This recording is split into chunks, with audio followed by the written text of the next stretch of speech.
मित्र नमस्कार. मी डॉक्टर अविनाश देशपांडे वास्तुयशच्या या विशेष कार्यक्रमात आपल्या सर्वांचं स्वागत करतो.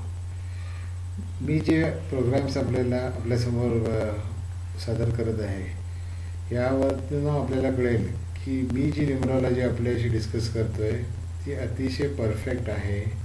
आणि जर आपण माझे जो चॅनल आहे अंकसंकेत आणि वास्तुयश हे जर आपण सबस्क्राईब केले जे फ्री आहेत यूट्यूबवरती अवेलेबल, तर आपल्याला फक्त हे एपिसोड्स बघूनसुद्धा बरंच काही नॉलेज मिळू शकतं आणि ज्यामुळे आपल्या सर्वांचं आयुष्य चांगलं होईल असा मला एक ठाम विश्वास आहे. आज आपण बोलणार आहोत ते दाजी काका गाडगीळ यांच्याबद्दल. सकाळीच आज आपण न्यूजपेपर उघडल्यावरती आपल्याला एक दुःखद बातमी दिसली, ती म्हणजे दाजी काका गाडगीळ यांचे निधन काल झाले. दाजी काका गाडगीळ यांना कोणी ओळखत नसेल पुण्यात असं मला तर वाटत नाही. किंबहुना पुणे, मुंबई आणि जगात सर्वत्र त्यांनी सोन्याचा व्यवसाय जो काही केला, म्हणजे ॲक्च्युली सोन्यामुळे जास्त ज्या माणसांनी झळाळी प्राप्त केली असा हा माणूस आहे. त्याच्याबद्दल आता आपण आज बोलणार आहोत आणि न्यूमरॉलॉजी वाईज आपल्याला पटेल की हे किती सत्य आहे. तर सर्वप्रथम आपण दाजी काका गाडगीळ आज आपल्यात नाहीत, त्यामुळे आपण श्रद्धांजली वाहू आणि आपण अशी प्रार्थना करू की परमेश्वर त्यांच्या आत्म्याला सद्गती देव. आता आपण न्यूमरॉलॉजीच्या हिशोबाने ते इतके सोन्याहून जास्त झळाळी प्राप्त का करू शकले हे बघणार आहोत. वास्तविकता त्यांचा जन्म सांगलीसारख्या छोट्या गावात झाला 1915ला. वरती आपल्याला 11/9/1915 त्यांची जन्मतारीख दिसत आहे. तर एका छोट्या सांगलीसारख्या गावातून जन्म होऊन 20व्या वर्षी त्यांनी या व्यवसायात पदार्पण केलं आणि नंतर पुण्यात येऊन 1958 नंतर त्यांनी पुण्यात एक बिझनेस स्थापला आणि आज त्यांचे पुण्यात बऱ्याच ठिकाणी शाखा आहेत. तसंच मला वाटतं मुंबईत किंवा अमेरिकेत पण त्यांनी BN ज्वेलर्स किंवा PN गाडगीळ, पुणा गाडगीळच्या शाखा आपल्याला सगळीकडे मिळतात. एक सचोटीने व्यवसाय करून वरती आलेला हा एक महाराष्ट्रीयन माणूस असल्यामुळे आपल्या सर्वांना याचा नक्कीच गर्व असायला पाहिजे आणि तो राहील. आज आपण बघतो आहे की अंकशास्त्राच्या नुसार त्यांचा जो ड्रायव्हर आहे हा 11 आहे. ती जन्मतारीख जर 11 आहे याचा अर्थ काय, आम्ही मुद्दाम ड्रायव्हर आपण नॉर्मली सिंगल डिजिटमध्ये करतो कन्वर्शन, पण आता आपण 11च आहे असं का म्हणतो, कारण की 11 हा एक कार्मिक नंबर आहे. ज्या व्यक्तींनी पूर्वजन्मी काहीतरी मोठं कार्य केलेलं आहे त्यामुळे कदाचित परमेश्वर या जन्मी त्यांना 11 तारखेला जन्मास घालतो. 11 तारखेला असणाऱ्या व्यक्ती ह्या अतिशय भाग्यवान, जन्मलेल्या व्यक्ती अतिशय भाग्यवान आहेत. खरं तर अजून एक असंच सोन्यासारखं किंवा सोन्याहून जास्त मौल्यवान माणूस जो भारताला लाभला तो सर्वांच्या परिचित म्हणजे अमिताभ बच्चन. अमिताभ बच्चन यांचा पण जन्म 11 तारखेचाच आहे. तर 11 ही कार्मिक बर्थ डेट आहे. 11मुळे काय होतं, तर 11मध्ये 1 आणि 1 म्हणजे रवी किंवा राजा आपण म्हणू, कारण रवी हा सर्व ग्रहांचा राजा आहे. तर 1 आणि 1 यांची जर टोटल केली तर 2 होईल, म्हणजे चंद्र, म्हणजे रवी आणि रवी याच्यामधून चंद्र म्हणजे राणी तयार होईल. म्हणजे राजा आणि राणी जर एकत्र असतील तर मग आयुष्याला अजून काय पाहिजे.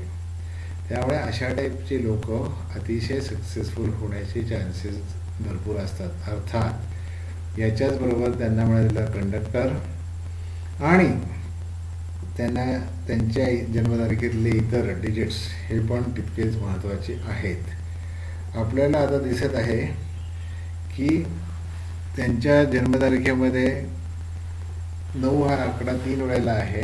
ही व्यक्ती आज 99व्या वर्षी काल त्यांचं निधन झालं. 99 वर्षापर्यंत कार्यरत असलेली ही व्यक्ती इतके दिवस कार्य का करू शकली, तर केवळ त्यांच्या याच्यामध्ये 3 वेळा 9 आहे. म्हणजे मंगळाचा आकडा येतो. मंगळ हा फिजिकल स्ट्रेंथ दर्शवतो. एक वॉरियर किंवा एक योद्धाच्या स्वरूपात आपण त्याचं पिक्चरायझेशन ॲस्ट्रॉलॉजीमध्ये केलं जातं. त्याचबरोबर रवी म्हणजे राजा किंवा आपण रविवरनं पण चांगली जयसंपदा किंवा चांगलं शरीर किंवा एक निरोगी शरीर आपण असं म्हणू. तर त्यांच्या जन्मतारखेत आपल्याला 4 वेळा 1 हा आकडा दिसतो. तर 1 आणि 9 याचं प्राबल्य असल्यामुळे ही व्यक्ती अतिशय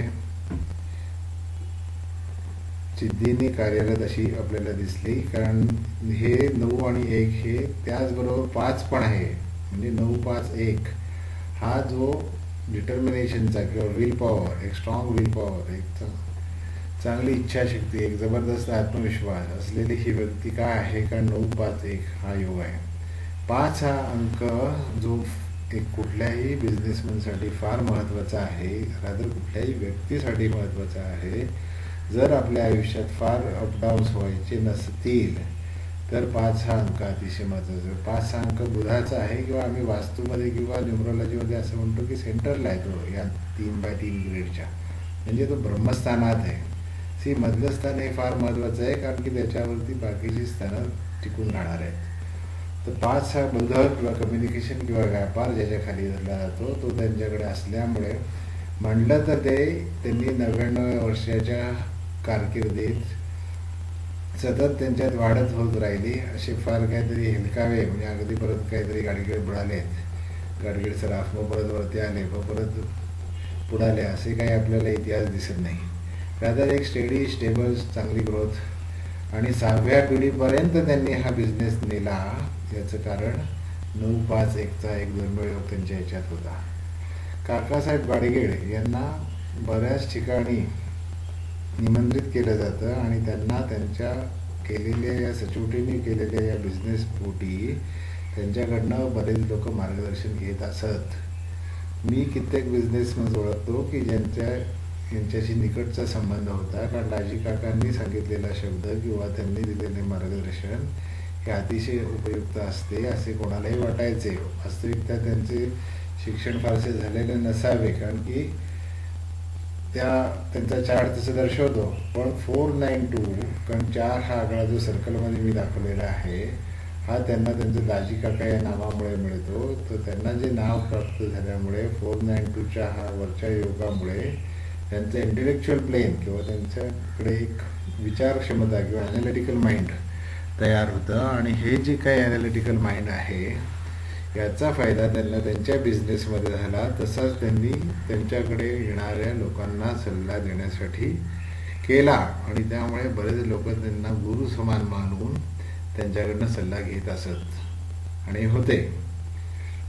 आता आपण बघणार आहोत की त्यांनी सोन्याच्या व्यापारात म्हणजे गोल्ड बिझनेस करायला सुरुवात केली. हा बिझनेस योग्य होता का नव्हता? अर्थातच आता मी सांगायची गरज नाही आहे की इतके वर्ष त्यांनी एवढा मोठा बिझनेस कमावला आणि त्याच्यामध्ये ते धन पैसा सर्व काही मिळवलं, नाव वगैरे, यश, कीर्ती, तर मग तो योग्यच असणार. तर 6 आणि 7 हे आकडे जे असतात हे मेटल नंबर्स आम्ही म्हणतो. 6च्या खाली हे सोनं चांदी वगैरेचा जो काही बिझनेस आहे हा त्याखाली येतो. कारण की हे जे काही अलंकार आहेत हे सगळे शुक्राच्या खाली, म्हणजे Venus which is represented by number 6. त्यामुळे 6 त्यांनी अप्रूव्ह का केल्यामुळे 4, 5, 6चा एक दुर्मिळ योग जो आपण म्हणतो की गोल्डन योग, आपण माझे काही जुने एपिसोड्स बघितले तर आपल्याला कळेल की 4, 5, 6चा योग एक अतिशय वेगळी कीर्ती मिळवून देऊ शकतो, जो आमिर खान किंवा श्री श्री रविशंकर यांच्या पत्रिकेत मुळातच आहे. परंतु यामध्ये त्यांच्याकडे 4 आणि 5 होतं, परंतु त्यांनी सुवर्ण बिझनेसमध्ये, गोल्ड किंवा सिल्वर बिझनेसमध्ये आल्यामुळे 4, 5, 6च्या योगामुळे ते आज एवढे मोठे प्रतीत यश होऊ शकले. याचबरोबर त्यांनी नंतरच्या काळामध्ये म्हणजे गेले मला वाटतं एक 5-10 वर्षापूर्वी त्यांनी रिअल इस्टेटमध्ये पण पदार्पण केलेल्या बऱ्याच लोकांना माहिती आहे. आज जर आपण त्यांचं श्रद्धांजलीपूर्वक त्यांचे आलेले फोटो आणि त्याच्या ह्याच्यामध्ये बघितलं असेल तर आपल्याला कळेल की DG सर आहे दिसतील, पुन्हा गाडगीळ यांच्याकडनं त्यांना श्रद्धांजली आहेच, प्लस रिअल इस्टेटची त्यांची डिव्हिजन आहे त्यांच्याकडनं पण त्यांना श्रद्धांजली वाहण्यात आली आहे. तर ही also in the real estate, सोन्यासारखी घरं असं त्यांनी जे काही त्यांचं वाक्य लिहिलं होतं. तर ते का झालं तर 8 म्हणजे शनीच्या रिअल इस्टेट बिझनेसमध्ये त्यांनी पदार्पण केलं आणि त्यातही ते यश मिळवू शकत आहेत किंवा शकत आहेत. किंवा चांगलं यश मिळवत आहेत. हे का तर 2-5 हे त्यांच्याकडे होतेच. 8 रिअल इस्टेट बिझनेस हा शनीच्या खाली येतो, कारण की it's a labour oriented business. त्याच्यामध्ये कष्टकारी लोक काम करतात. त्यामुळे 2-5-8 तुम्ही परत एपिसोड्स काही मागचे बघा, म्हणजे तुम्हाला कळेल की 2-5-8 हा रिअल इस्टेटसाठी अतिशय महत्त्वाचा योग आहे, ज्याला आम्ही सिल्वर लिंकेज म्हणतो. तर तोही प्राप्त झाल्यामुळे 2 हे बिझनेस त्यांनी निवडल्यामुळे पर्टिक्युलरली त्यांना हे जे काही यश मिळालं ते मिळालेलं आहे. त्यामुळे 99व्या वर्षापर्यंत ही व्यक्ती कार्यरतही राहिली. ही कसं आहे की आपल्याला जर एखाद्या व्यवसायात किंवा बिझनेसमध्ये किंवा नोकरीत यश असेल तर आपलं मनही लागेल ना, तर आपण काम करत राहू. त्यामुळे मला आपल्याला असं सांगायचं आहे की या दाजी काका गाडगीळ यांच्या या झालेल्या निधनामुळे आपण या विषयाचा अभ्यास करत आहोत निदान. तर यावेळेला आपल्याला असं कळलं असेल की एक यशस्वी उद्योजक होण्यासाठी आपण व्यवसायाची निवड प्रॉपर करणे आवश्यक आहे, ज्यामुळे आपल्याला सक्सेस मिळणार आहे. तर आता परत एकदा आपण दाजी काका गाडगीळ यांच्या श्रद्धांजली वाहून आताचं माझं जो काही हा प्रोग्राम आहे तो आपण इथे थांबवू. आणि सर्व रसिक प्रेक्षकांना किंवा अभ्यासकांना मी म्हणेन न्यूमरॉलॉजीच्या, यांनी माझे हे जे काही एपिसोड्स आहेत वास्तुविश आणि अंकसंगीत याचे हे सबस्क्राईब करावेत. यूट्यूबवरती यांचं प्रक्षेपण होत असतं, ज्यामुळे आपल्याला याच्यातनं जास्तीत जास्त ज्ञान मिळू शकेल असा माझा प्रयत्न राहील. Thank you very much.